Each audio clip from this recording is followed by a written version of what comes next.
Obama's call, bribery Biden's White House kept in the dark while Defense Secretary Lloyd Austin was in ICU.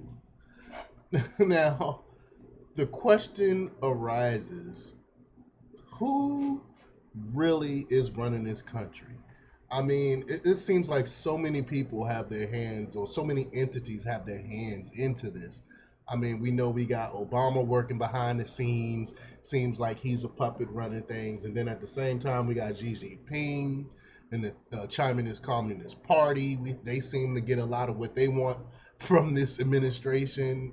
So at times it seemed like they run things, and then of course we got uh, Ukraine getting all of our money. It seemed like they hold sway, and then we got Israel. Israel is getting a lot of our taxpayer dollars as well. So it seems like everyone have their hands in the pot, and everyone is running this administration, except for Biden, and he's not even aware uh,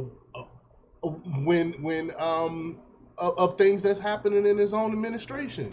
So we're gonna talk a little bit about that. But before we get started, go ahead and hit that like button, share this out so we can get this information out there.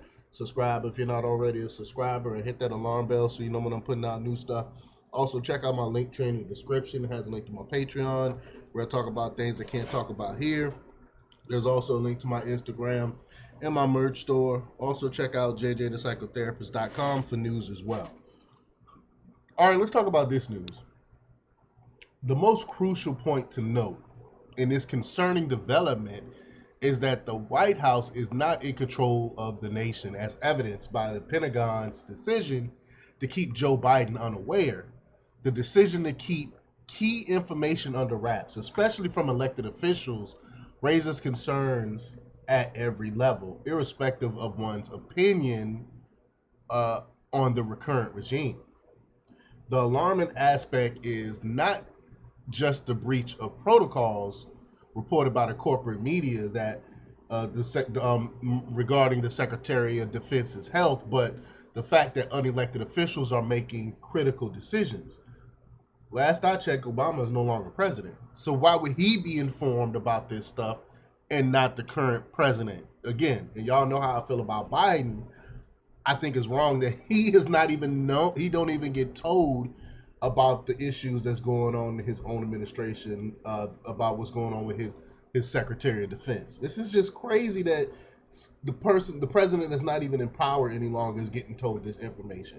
So again, who is running this country? Who is running this White House?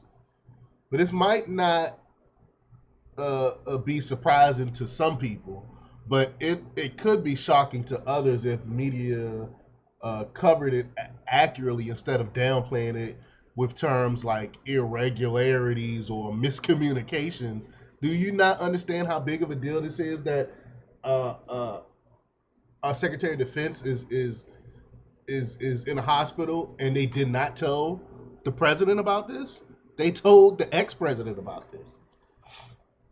The unanswered question, which may remain so, is why Obama and associates chose not to inform Biden about his top military advisor's serious condition. In the midst of tensions in the Middle East, Secretary of Defense Lloyd Austin's hospitalization, including time in intensive care, occurred without timely notification to senior officials at the White House's National Security Council. You would think they'll be the first people that will be alerted about this. Austin admitted himself to the hospital for complications following a recent elective medical procedure. The Pentagon's delay in informing the White House and Austin's subsequent acknowledgement of lack of transparency raised concerns.